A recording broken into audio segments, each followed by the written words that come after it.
Hello everyone. तो next topic है हमारा वायरल थ्योरम। अब ये थ्योरम एक ट्रिक ही है, ठीक है। अगर पोटेंशियल आपका r⁻n के साथ वेरी कर रहा है, ठीक है, सिर्फ प्रोपोर्शनैलिटी देखनी है कि अगर पोटेंशियल r की ऐसे r⁻n के साथ वेरी कर रहा है तो जो काइनेटिक एनर्जी की एवरेज वैल्यू होगी वो किसके इक्वल हो जाएगी, n/2 पोटेंशियल की एवरेज वैल्यू की, ठीक है। काइनेटिक एनर्जी की एवरेज वैल्यू किसके इक्वल हो जाएगी, n/2 times average value of potential energy, ठीक है। और एनर्जी किसके इक्वल हो जाएगी, kinetic energy plus potential energy. Average value निकाल रहे हैं तो एवरेज लगा दो, तो यहाँ पे काइनेटिक एनर्जी की वैल्यू पुट कर दो, n/2 times average of potential energy plus average of potential energy. तो यहाँ से पोटेंशियल एनर्जी की एवरेज वैल्यू कॉमन निकाल लो, n/2 + 1, ठीक है। तो ये आ गई, ठीक है। तो ये वायरल थ्योरम बहुत यूज़ हो जाती है। जैसे फॉर एग्जांपल आपको पोटेंशियल ये गिवन है r⁻3, तो दोनों को कंपेयर करो तो n की वैल्यू कितनी आ गई है, 3 आ गई है। तो यहाँ से हमारे पास काइनेटिक एनर्जी की एवरेज वैल्यू किसके इक्वल हो जाएगी, 3/2 times average of potential energy, ठीक है।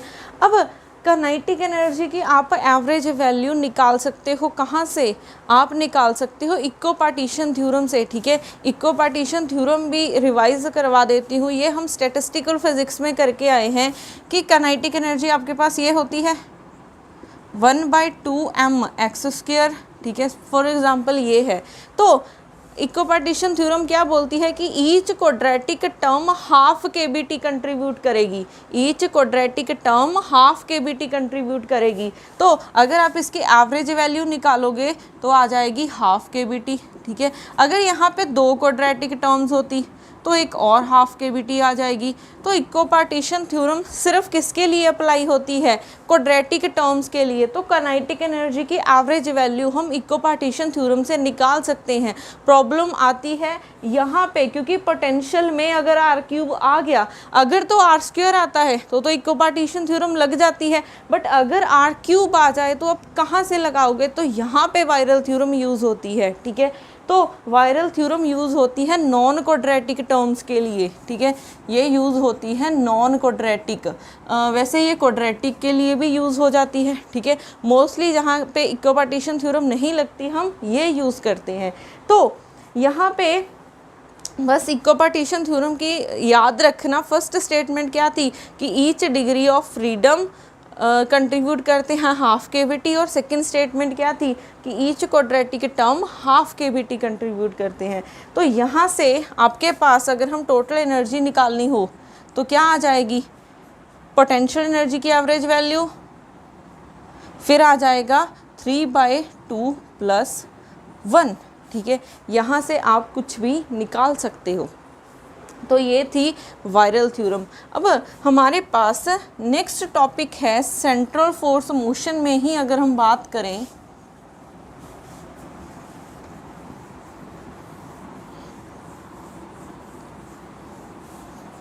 अगर हम सेंट्रल फोर्स मोशन चैप्टर में ही बात करें,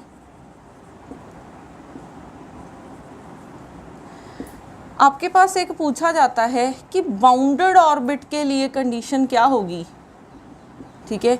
बाउंडेड ऑर्बिट के लिए कंडीशन क्या होगी, तो अगर आपका पोटेंशियल ऐसे वेरी कर रहा है, ठीक है, r⁻n के साथ वेरी कर रहा है, अगर पोटेंशियल आपका ऐसे वेरी कर रहा है और बाउंडेड ऑर्बिट के लिए आपको कंडीशन चाहिए तो n की वैल्यू -2 से ग्रेटर होनी चाहिए, n से -2 से बड़ी होनी चाहिए। अगर आपको बाउंडेड ऑर्बिट चाहिए तो n की वैल्यू -2 से ज़्यादा होनी चाहिए, ठीक है।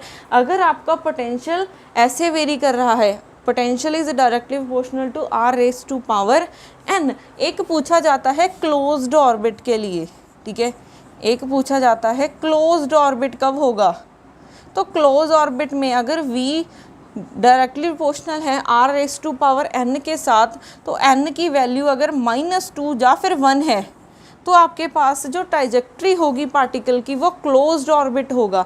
अगर n की वैल्यू -2 से बड़ी है, कुछ भी हो सकती है, तो बाउंडेड ऑर्बिट होगा। अगर आपके पास n की वैल्यू -2 या फिर 1 आ जाती है तो आपके पास क्या बनेगा, क्लोज्ड ऑर्बिट बनेगा। ठीक है, ये बहुत ही इंपॉर्टेंट पॉइंट्स हैं, ये आपको पता होने चाहिए। अब इसके रिलेटेड एक न्यूमेरिकल करते हैं।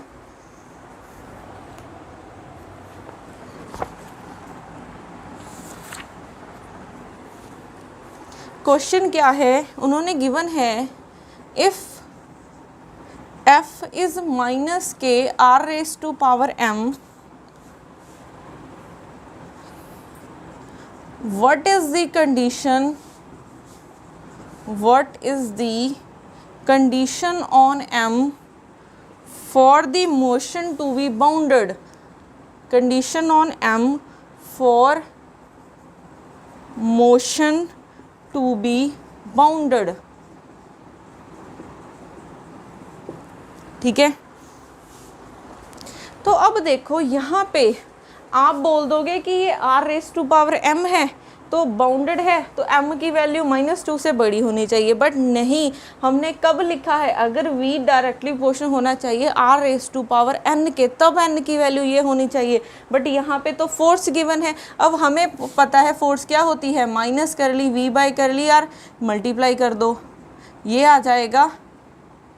ठीक है, d इंटीग्रेशन करोगे तो v की वैल्यू क्या निकल आएगी, -f.dr, f की वैल्यू पुट कर दो -k r/m/dr। तो यहाँ से माइनस माइनस प्लस के इंटीग्रेशन r/m+1 m+1। तो यहाँ पे पोटेंशियल r के साथ कैसे वेरी कर रहा है, m+1 के साथ वेरी कर रहा है। ठीक है, पोटेंशियल r के साथ ऐसे वेरी कर रहा है। तो बाउंडेड कंडीशन अब लगाओ, कंडीशन ये है r⁻m+1।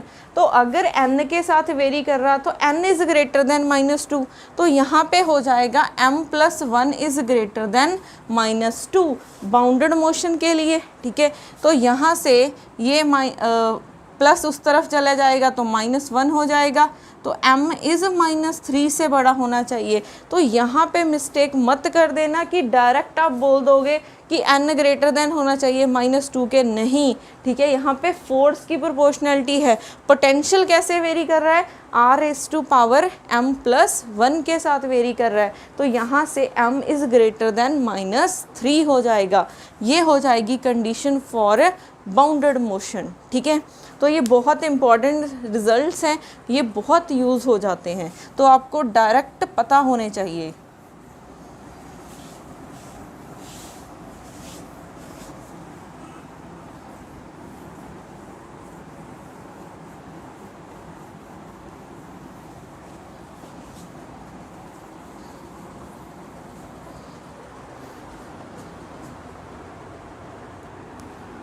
नेक्स्ट क्वेश्चन है question number 2, consider a set of particles which interact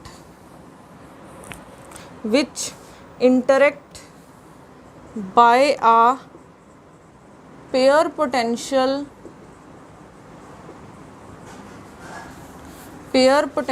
V is equal to a r⁻⁶, where r is the interparticle separation and a is greater than 0, is a constant if a system of such particles has reached viral equilibrium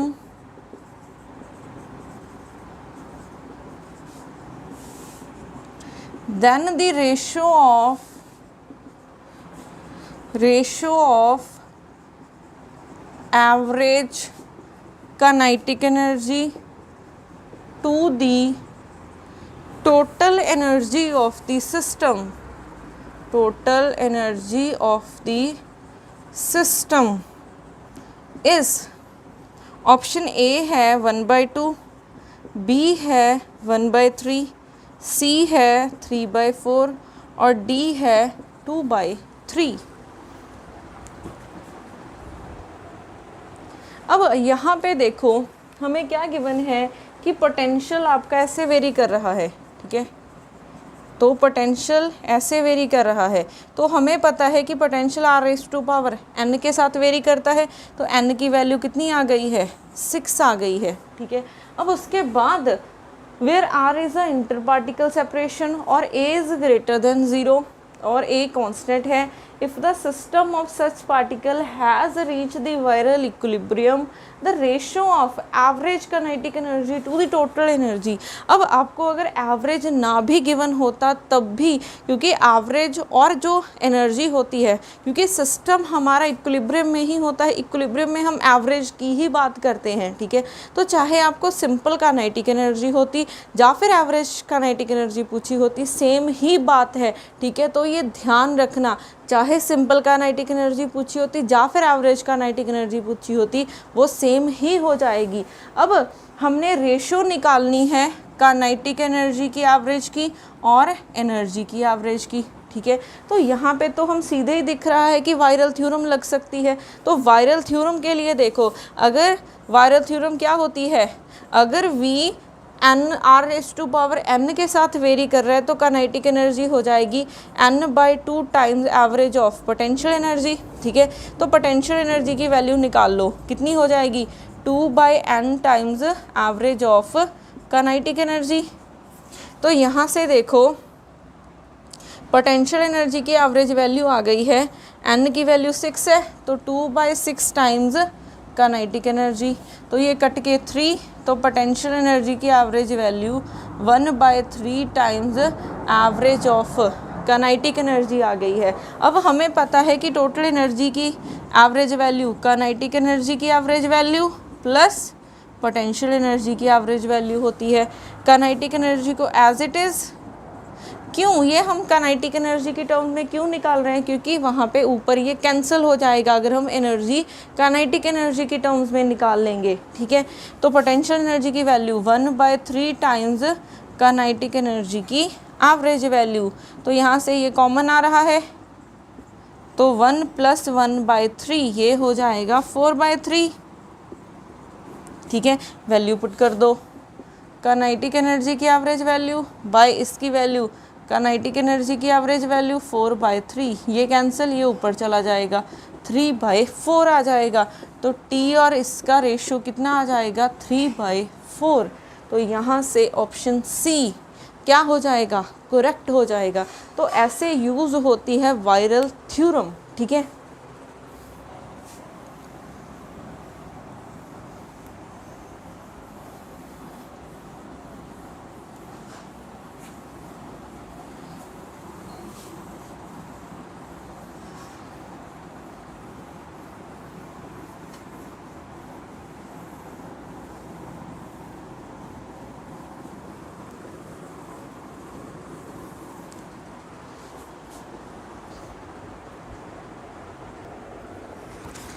next question है question number 3rd।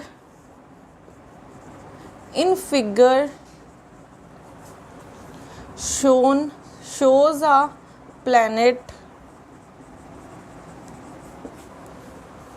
planet's orbit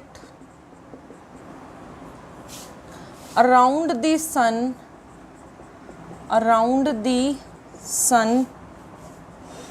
is given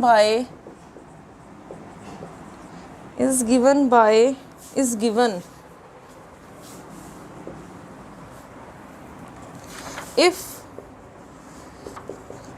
T1 be the time in going from A to B versus pericenter and T2 be the time in going from B to A versus epicenter or through epicenter, then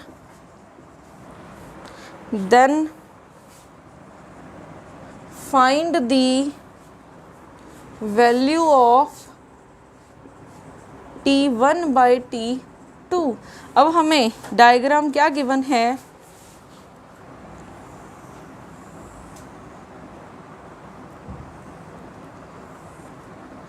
ये A है और ये B है, ये एक ellipse है, ठीक है। यहाँ पे सन है, यहाँ पे सन है, ये R डिस्टेंस गिवन है और ये पॉइंट A है, ये B। अगर आप A टू B जाओगे तो T1 टाइम ले रहे हो, अगर B टू A जाओगे तो कितना ले रहे हो, T2 टाइम, ठीक है। अब यहाँ पे ध्यान रखना, कभी भी आपको टाइम पीरियड निकालना हो, ठीक है, टाइम पीरियड निकालना हो तो टाइम पीरियड निकाला करो एरियल वेलोसिटी से। हमने पहले भी लास्ट लेक्चर्स में टाइम पीरियड कहाँ से निकाला था, एरियल वेलोसिटी से निकाला था। तो एरियल वेलोसिटी किसके इक्वल थी, एरियल वेलोसिटी इक्वल थी area swept by per unit time, ठीक है। Areal velocity L bye 2m के भी इक्वल होती है, L बाय 2m के भी इक्वल होती है, डेल्टा A बाय T। अब देखो, अगर यहाँ से यहाँ ऐसे जा रहे हो तो T1 टाइम है, ठीक है, और एरिया मान लेते हैं A1 और T1। सिमिलरली अगर आप सेकंड पाथ से जा रहे हो, अगर आप यहाँ से यहाँ जा रहे हो B टू A, तो एरिया A2 है और टाइम पीरियड T2 है। एंगुलर मोमेंटम और ये तो कांस्टेंट ही है क्योंकि एक ही प्लैनेट है जिसका मास m है, तो सेम ही होगा। दोनों को डिवाइड कर दो तो हमें चाहिए T1 बाई T2, तो A2 इसको डिवाइड कर दो इससे, तो ये आ जाएगा A1 by T1 is equal to L by 2m, L by 2m। ये तो कैंसिल हो जाएंगे, 1 आ जाएगा, ठीक है। तो यहाँ से देखो T1 बाई T2 क्या बनेगा, T1 by T2 multiply by A2 by A1 equal to 1 है, तो T1 बाई T2 आ जाएगा A1 बाई A2, मल्टीप्लाई कर दो इधर। अब हमें एरिया निकालना है, ठीक है।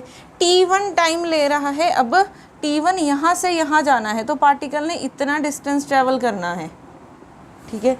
पार्टिकल ने प्लैनेट ने इतना डिस्टेंस ट्रेवल करना है। तो ये आपको क्या दिख रही है, ये एक एलिप्स है।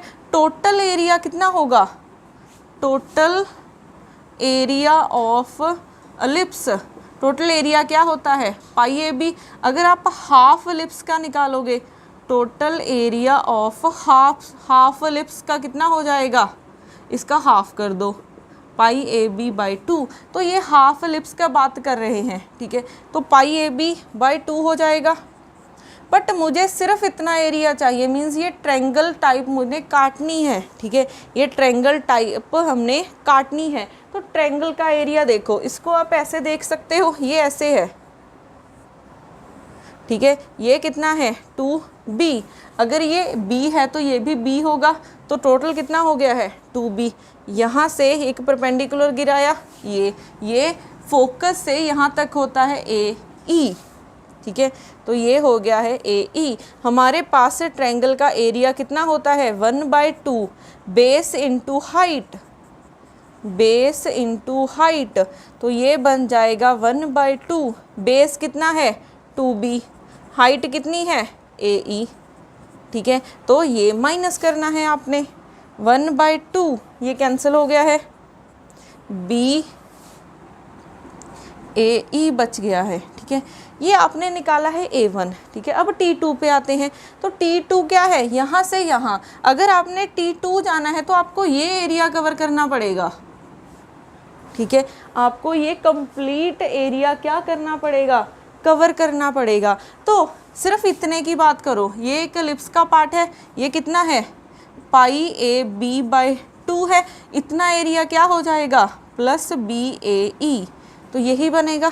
ठीक है, तो यहाँ पे देखो इसको थोड़ा सा सिंप्लीफाई करके T1 बाई T2 किसके इक्वल हो जाएगा, यहाँ से देखो ए बी कॉमन आ रहा है। ठीक है, ए बी बाई 2 कॉमन ले लेते हैं तो क्या बचेगा, यहाँ पे पाई माइनस यहाँ पे E divided by A B by 2, यहाँ पे पाई यहाँ पे प्लस ई, तो ये कैंसिल हुआ, तो pi minus E by pi plus E आ गया है। ठीक है, तो T1 बाई T2 आ गया है pi minus E by pi plus E आ गया है। तो कभी भी अगर टाइम पीरियड निकालना है तो कहाँ से निकालोगे, ठीक है, टाइम पीरियड अगर निकालना है तो कहाँ से निकालोगे, आप निकालोगे एरियल वेलोसिटी से। ठीक है,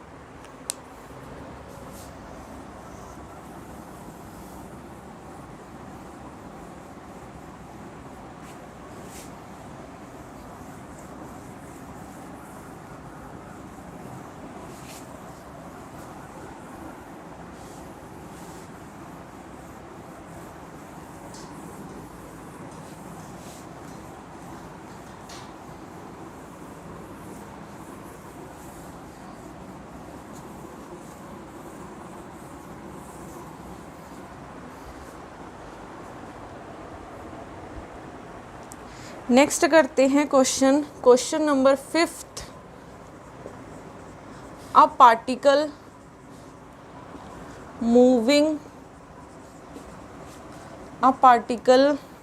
moving under central force has mass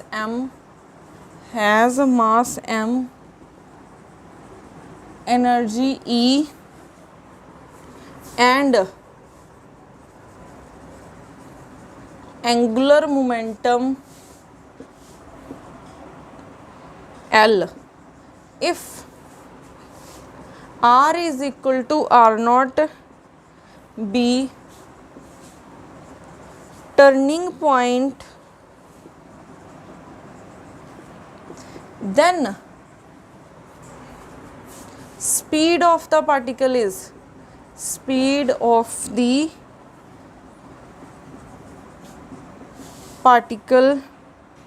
at this point is अब हमारे पास ए ऑप्शन गिवन है √2e/m, बी ऑप्शन गिवन है L/m R0, C option given है √2/m E minus L square by M R nought square, फिर D option है √2/m E plus L square by M R nought square.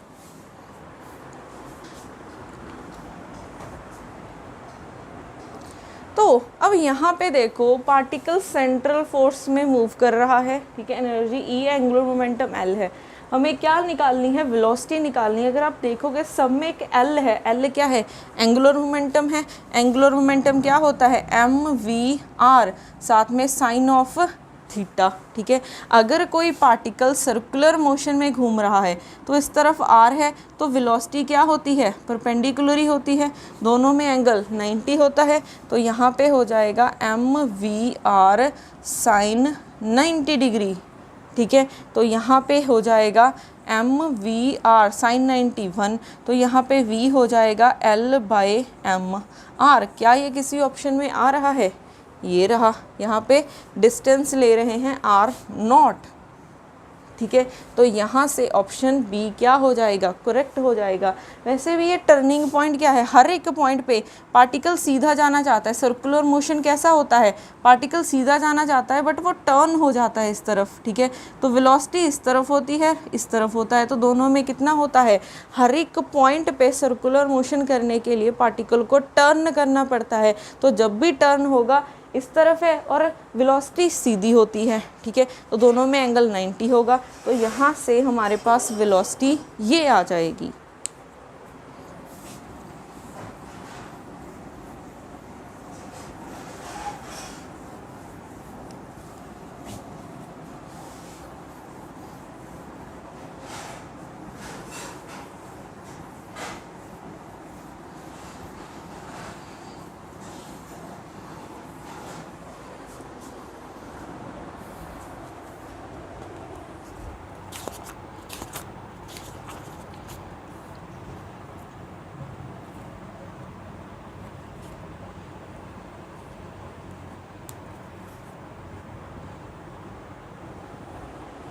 Next है, अगर आपने speed निकालनी हो, speed of the particle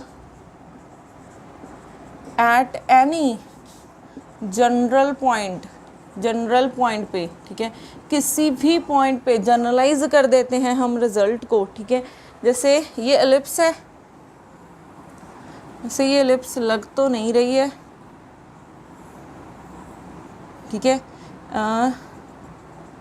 यहाँ पे सन है, ठीक है, ये अर्थ ऐसे रिवॉल्व कर रही है, ये सन है, ठीक है, और ये ए है और ये है आपके पास बी।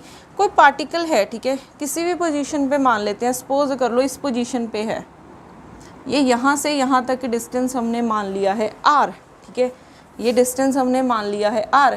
तो पार्टिकल सेंट्रल फोर्स में ही घूम रहा है, ग्रेविटेशनल फील्ड है दोनों में, तो हमारे पास पोटेंशियल कितना होता है, v ऑफ r क्या हो जाएगा, -gmm/2r होता है, ठीक है।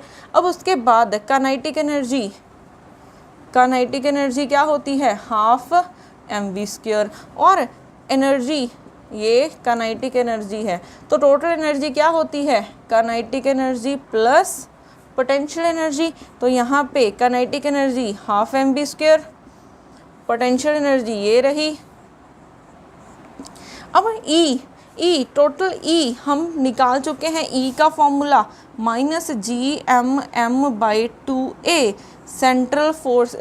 जब भी हम एलिप्टिकल, केपलर्स लॉ में निकाला था, जब भी हम एलिप्टिकल ऑर्बिट की बात करेंगे तो हमने एनर्जी की वैल्यू इतनी निकाली है, तो वैल्यू पुट कर दो, -gmm/2a is equal to 1/2 mv² -gmm/2r।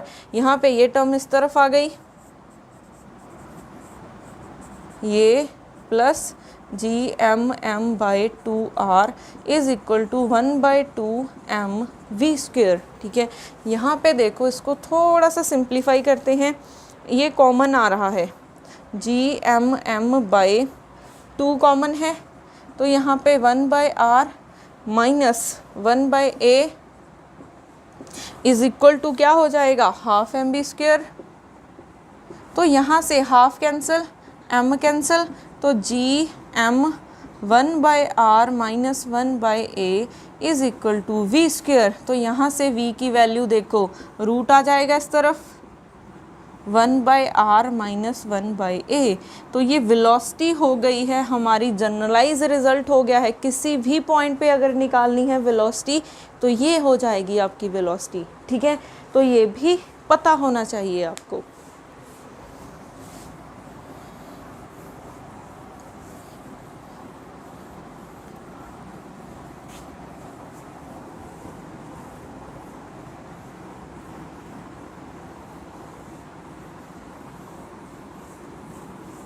तो ये था हमारे पास topic central force field. Next lecture में हम करेंगे लॉ ऑफ इनर्शिया, ठीक है, इनर्शिया क्या होता है, इनर्शियल टेंसर। Thank you.